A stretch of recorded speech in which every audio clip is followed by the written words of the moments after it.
মানুষ ঘর খোঁজে, অথবা বলা ভালো একটি নিরাপদ ঠিকানা খোঁজে। এ ঠিকানা কোনো ইট কাঠ পাথরের কাঠামো নয়, কোনো অট্টালিকাও নয়, আবার কুঁড়েঘরও নয়। মানুষের আসল ঠিকানা মানুষ। মানুষের ঘর থাকে মানুষের কাছে। আমরা সবাই জ্ঞাতে অজ্ঞাতে সেই ঠিকানারই সন্ধান করি। আমিও করেছিলাম, ভেবেছিলাম পেয়েছি। সময় বুঝিয়ে দিল ভুল ঠিকানায় জীবনের চিঠি পোস্ট করেছি।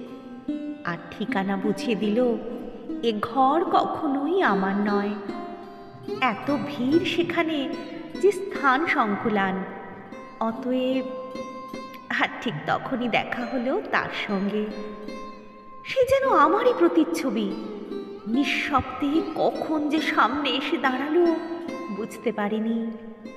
অক্লেশে আমার দিকে হাত বাড়িয়ে বলল, অনেক হয়েছে অস্থানে ঘর খোঁজা। বুঝতেও পারো না যে তোমার আসল ঘর তোমারই কাছে রয়েছে।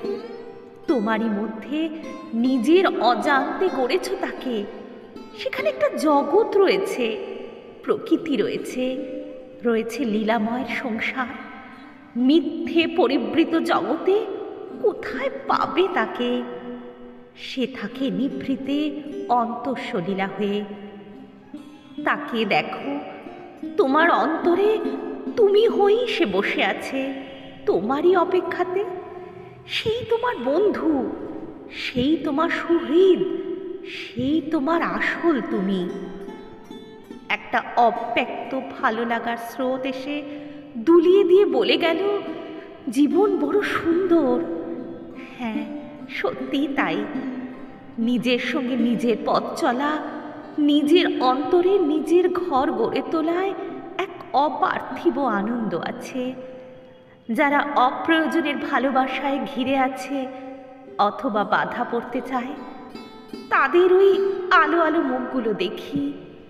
ওরাই তো আমার ভোরের শুকতারা, সাঁঝবেলা ধ্রুবতারা। যারা অকারণ জুড়ে থাকে কিছু না পাওয়ার লোভে, শুধুমাত্র জুড়ে থাকার আনন্দে, তাদেরই অনাবিল তীর তীরে হাসি আমার পরমতর সম্পদ। লেনদেনের বাজারি সম্পর্কের মাঝখানে এ এক সুরম্য মরুদ্যান। আমি আমার ঠিকানা খুঁজে পেলাম আমারই কাছে। এই ঠিকানা ঝলমলে আলোয় ভরা, সহজিয়া প্রকৃতির কোলে বেড়ে ওঠা উদার বনস্পতির ছায়ার মতো নিবিড় কোমল। এ বাইরে কোনো নম্বরে ধরা দেয় না। অন্তরের আশিনগরে পান্নারঙা দিঘির মতো টলটল করে আপন আনন্দে। সে আনন্দে সবার ভাগ আছে, শুধু চিনে নেওয়ার অপেক্ষা।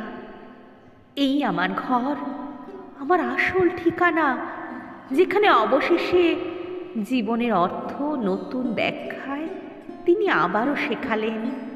ঈশ্বর করুণাময়, তিনি আমায় আসল ঘরের চাবিখানি চিনিয়ে দিলেন।